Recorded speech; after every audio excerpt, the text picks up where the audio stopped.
Well, hello, Brighton fans. It's a new year and it's a new haircut and it's a new everything. Everything is new. Even Brighton is new in the sense that we're back to the old. Pascal Gross, fantastic signing. But let's move back a little bit. Let's talk about the summer first, the transfer window. That was the most expensive transfer window in the history of the club, obviously. Not because of the money spent, but because we spent 200 millions the summer before that. But this summer we burned so many millions. I mean, Van Hecke staying, Baleba staying, Mitoma staying, when we could have sold them for 250 million pounds probably. Uh, those players, the club decided to keep all the key players except for Joao Pedro, who is not at that level anyway. And keeping those players, to me, sent a very strong signal that we're going for Europe this year. This is not only the ambition; it is the expectation. Uh, I don't see the club turning down 100 million pounds for Baleba just because it's fun, you know. There was a purpose with this level of ambition, with keeping the best players together for another year, and that is to go to Europe. That is the expectation, and so far we can say we are not quite at the level needed, but we're not so far away either. I mean, if you consider the reality where Baleba and Mitoma, probably two of our best players last season, along with Van Hecke and yeah, well, Baleba and Mitoma has been missing for virtually the whole season, like missing in one sense or the other.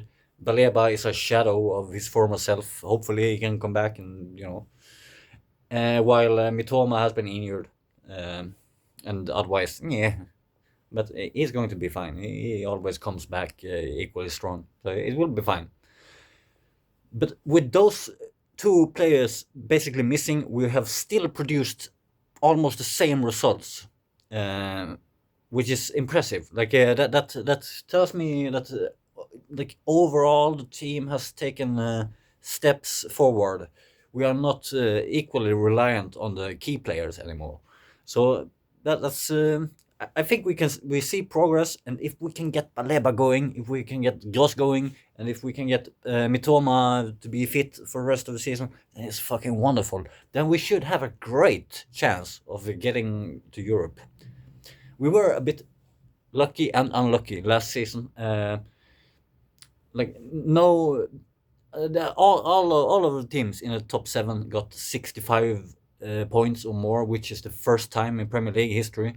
So we should have been like in many seasons we would have been sixth or seventh, which would have been woohoo, you know.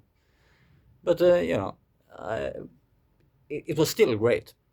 At the same time, we got more points last season than we deserved. Basically, the football we played was not good enough to get any more than we did. Uh, I think it was a bit lucky in that sense. And if we produce the exact same number of points this season, then I think it's okay. It could be enough for Europe. And as I said, the expectation needs to be Europe. It is Europe. Uh, Otherwise, they wouldn't have kept all these key players. Someone more would have been sold. So that's the expectation. That's Europe. Uh, but that doesn't mean that Hösler gets fired if we just miss out on it. But it does mean that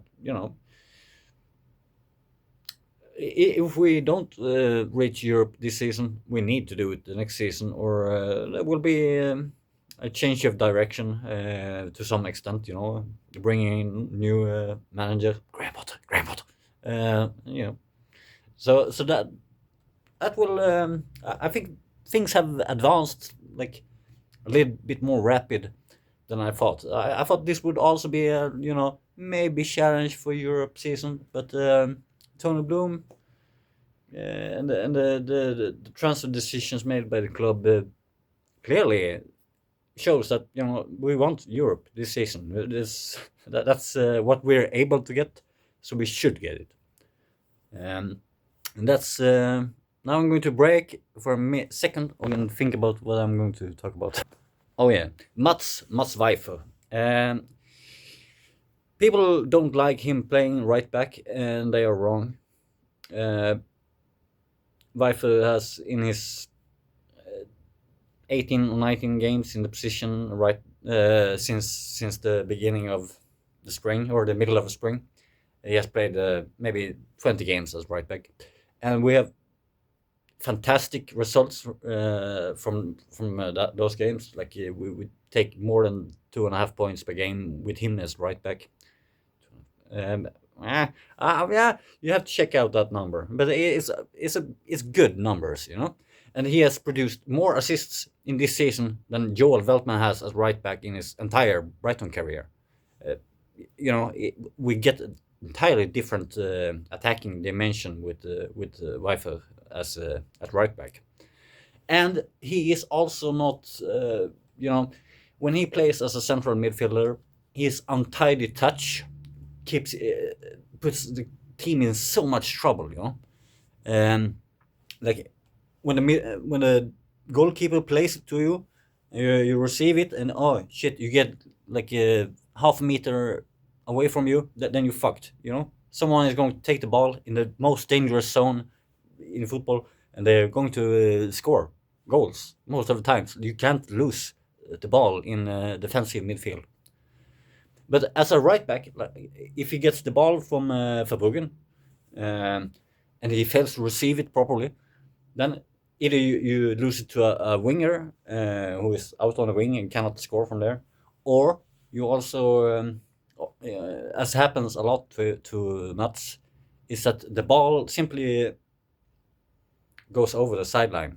He gets a poor touch, and the ball goes out, and they get a throw in, and we can live with that. But each time you see that happening, like a poor reception of the ball from Mats, then you have to imagine what would happen if he did this in midfield. And this is the reason why Fabian Hösler does not trust Mats Wieffer to play midfield, but still want to use his cleverness. Like he always finds the right pass. He has a nice touch with his right foot.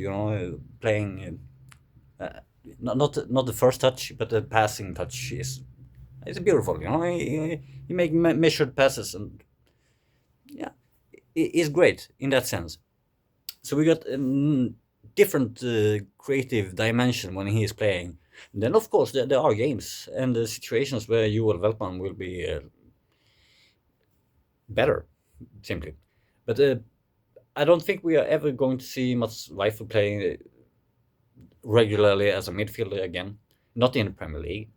I do think he will grow and become one of the best right backs in the league, because he is a complete player. He only has a few issues. It's the poor first touch, and it is also the defending on the outside. When players go on the outside, as a central midfielder, you are not used to meeting a situation where the opponents can go on both sides. But you have to learn that as a defender, and I think he is slowly learning. It's not an easy environment to learn in. So, but he will be perfect fucking right back. Stop moaning about it, and stop talking about the square pegs and round holes, because there's nothing. I mean, your brain is a square peg that might demand a square hole. But these are like footballers. He has played right back in his life before, like in training, in various situations. It's not like the end of the world that someone who has been doing something a lot does something else. It's not like, oh no, this is not natural.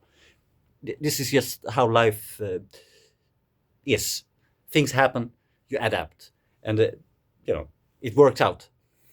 and if it doesn't work out, you work harder until it works out. So there's no problem with Mats playing right back. It will be perfect. Um, well, that's that. But no, now I'm going to think again. Oh yeah. Some people ask me if I'm coming back to the North Stand chat, and well, a couple of things about this. Like I was banned a long time ago, permanently banned, and then I asked, can I come back if I only talk about like football and the weather and movies, non-controversial things. And they said, okay, okay, okay. But it was under the condition that I create no controversy and so forth. Eventually, like people started to abuse that situation, and they would any time they would disagree with me on something, they would just dive into various attacks and like trying to provoke political discussion and getting me banned basically. A couple of individuals, of course. Most people I had perfectly nice interactions with, as always. But a couple of people tried to get me banned, and when one of them called me a Holocaust denier, then I I told my feelings about this person, Seberdi or whatever the fuck he's called, and you know, I get banned for it. Uh, and this time for me is fine. Um, I can't exist in an environment where I'm not allowed to say anything about anyone, but everyone is allowed to say all kinds of shit about me. So I basically I decided like I can get banned again because I can't be here if the situation is like that. Uh, Maybe 6 months ago, I sent the mods a message because I felt like the football discussion on Northern chat is deteriorating. People are getting old, and the level of the discussions is yeah it it kind of deteriorates when people who don't remember what they did last week are going to tell me how Van Hecke performed 2 months ago compared to today or whatever. Like, it gets, and it's always the same faces. Like, there's no new people coming into Northern chat, and you know. So I basically told Bossa and the team that you need me as much as I need you. The forum in 10 years won't exist unless there's new people coming in. 10 years may be short, but 15, 20 years. Unless new people, younger people, find the forum, then nothing, it will cease to exist. You need people, you need the mad youngsters. I'm almost fucking 40 in a couple of years, but comparatively, I'm young. So I basically told them that, and I also told them I also told them that I'm a bit sickened about one aspect of the Nostan chat, and it makes a lot of money. The site, it made a more than a £20,000 profit last year, as in 2024, and at the same time, the the rhetoric from Bossa and the others are like, help us with the server costs, but 20K profit, and that's fine. I don't have a problem with Bossa making money of this site. He should be like it takes a reasonable amount of work and so forth, but you need to be one. You should be transparent about it. When even if I was banned on the Northern chat, I was never banned on their Facebook site uh, until I mentioned Blue Gull technology or Blue Seagull technology. I don't recall. And then Bossa banned me immediately. Like, this is embarrassing, probably felt like, and I understand that. Like, you come talking about server costs, and then you make a 20,000 pound profit. Uh, you have to be more honest, or it's just sickening. But that's not the main problem. But the main problem is that the money is the primary drive of Northtown Chat right now. Because if you visit the site as someone who is not logged in, or who is not even like, even if you're just a regular member, it's so hard to get past like the flood of ads. Like, you drown in advertisement. There's no other website online like today that is filled with more ads, unless you go to some shady porn site, or you go streaming at the worst possible place. Fuck me, it's like trying to scroll the site with your phone without being logged in, or being some fucking what's it called, like a premium member. Yeah, if you're not a premium member, yeah, then the site is fucking useless. So how is it ever going to, like, how are you going to make new people join the site? Like, if a random person visits the site for the first time, he will struggle with getting past ads to open one single fucking thread to read something. And then if he wants to navigate around on the site, he will be fucked by ads.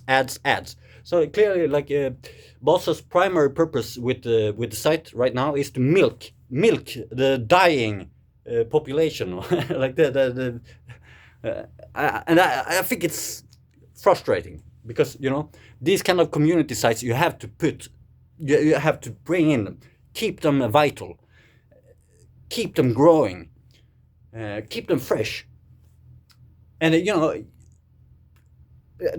extra bit of ad revenue, you would make that from new members. You don't have to like push ads into faces of everyone. If you can make more people come and appreciate the forum and feel like, oh, I would like to join this and the discussions, then the profits will come. Like, so I don't get the fucking purpose of destroying the site, for no good reason, except greed. So that's my problem with Northtown Chat. No, I'm not coming back unless I get a beautiful invitation. Finally, I've had some people asking me, "How do you do? Your father died," and all that stuff, and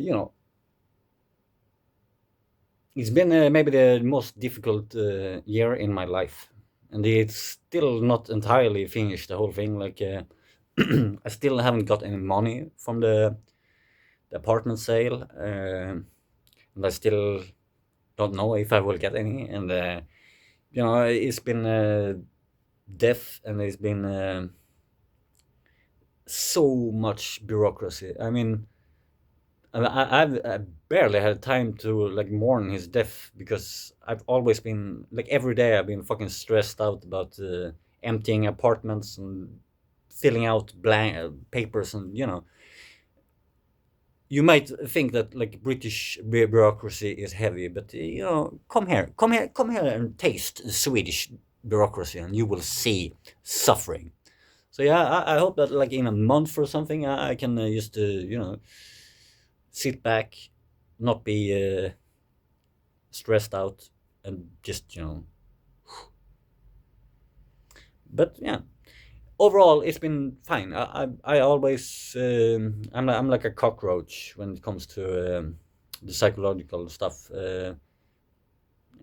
I might get wild, weird, and I might get sad and angry, but I never fall too deep, and I never rise too high. So like, it's fine. Life has challenges, and then you eventually you beat some of them, and you won't beat others, and in the end you die, and that's also good. So yeah, that will be all for today. I'm fucking running into 20 minutes here. You're a madman for watching all of this, but so am I.